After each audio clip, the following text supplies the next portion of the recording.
Hi everybody and welcome to Whiskey Business. Today we are making zucchini lasagna or a low-carb lasagna. This is not going to be vegetarian for us tonight, but you could easily make this vegetarian by just leaving out the ground beef, ground turkey, ground pork, whatever you want to use for your meat filling. You can also substitute lentils and mushrooms if you want to have a heartier taste like you are eating meat, or even the vegan crumbles if you're trying to do that as well.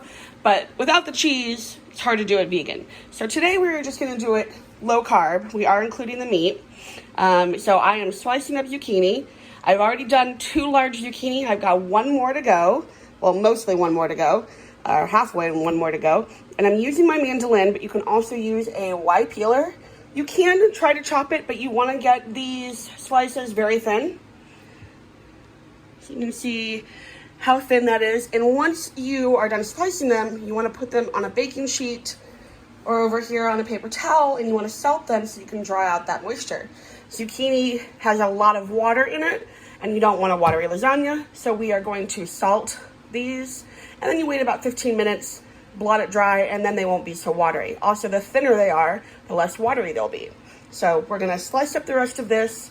We'll get our meat heating. I already have sauce. If you watched a previous recipe where I've made sauce, that's the sauce we're using. Otherwise, you want a large jar of your favorite sauce, and we're going to finish with the lasagna in just a bit. So I'm going to show you one thing with the mandolin. If you are accident prone like me, I recommend getting some cut-free gloves. These were $10 on Amazon. Mandolins are very sharp. So if you are accident prone, you don't want to risk it, do a Y peeler. And if you think you can get it thin enough, do your knife. I'm going to use my mandolin, but I'm going to use my gloves. And I've already gone through it a few times, caught my finger, and they have not cut me. So I'm appreciative of that.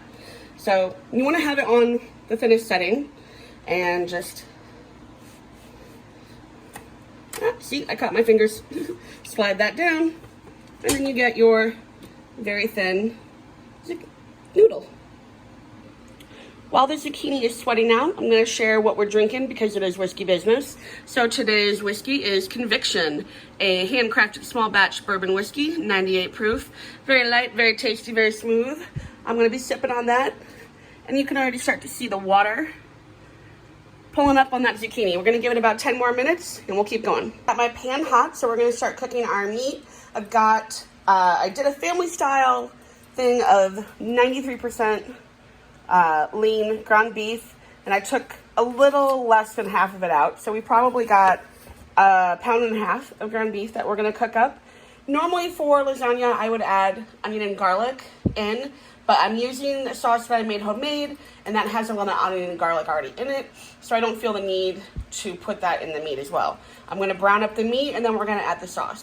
We've got our meat cooked through, and I've lowered the temperature, and now we're about to add our sauce. Like I said, I'm using a sauce that I had made. You can watch one of my previous videos on how to make pasta sauce or any sort of tomato sauce, and that is what we're going to use today. We're going to use all of it except for about 1/4 of a cup, so that I can put that at the bottom of the pan for the lasagna. And I have lowered the temperature. I had it at medium high to cook the meat. I've lowered it down to medium low, so I can just get that sauce heated through while I start to assemble the cheese to go into the lasagna. For our cheese mixture, you're going to do 1 15-ounce cup or container of ricotta cheese. You can use the skim or whole milk. We're going to do the whole. We're going to also do about 1/2 cup of shredded mozzarella, 1/2 cup of shredded parm, and 1 egg. I'm also going to be adding some sliced fresh mozzarella because we like it a little cheesy. And I'm going to chop in some fresh basil into my cheese as well to give it an extra little zesty little zip there.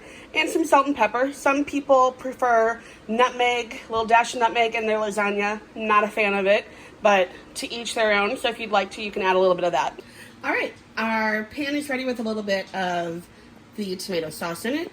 My beef and tomato sauce is cooked. My cheese is all mixed up.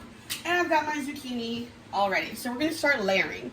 And you're going to do this just how you would a typical lasagna.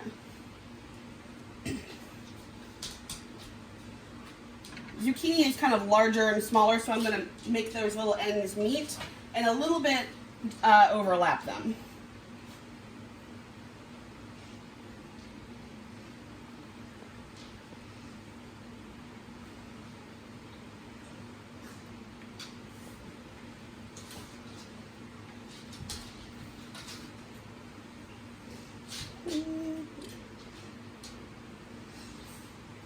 And I've got these little short pieces. What I'm going to do for my ends.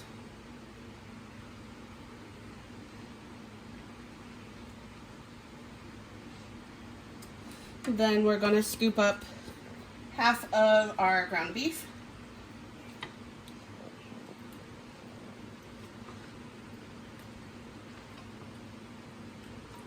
Spread that out.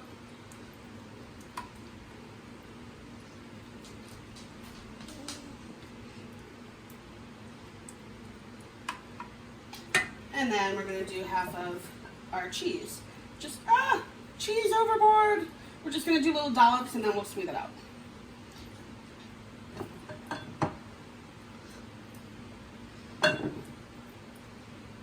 I have my ricotta mixture spread out as evenly as I can, as best I can. And now I'm going to add extra mozzarella. I told you, we like it cheesy.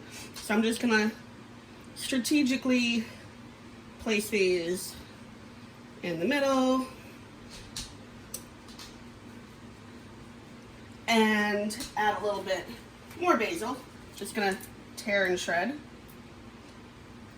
And then we're gonna repeat back to our noodles, meat, and cheese mixture, and then I'll show you what it'll be like on the top.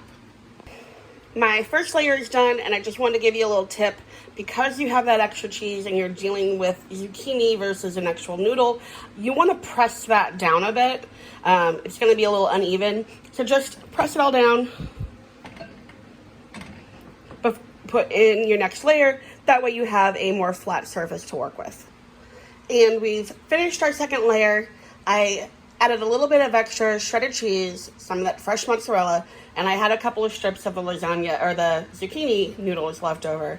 I just did a little lattice work. It doesn't look the greatest. You don't have to do that, or if you have more and you want to put another layer of that on top and add a little bit more cheese, you can. We are going to put this in the oven foiled at 400 for about 30 minutes. Take the foil off, and either, if it needs to cook a little longer, just pop it under the broiler to get that cheese nice and golden.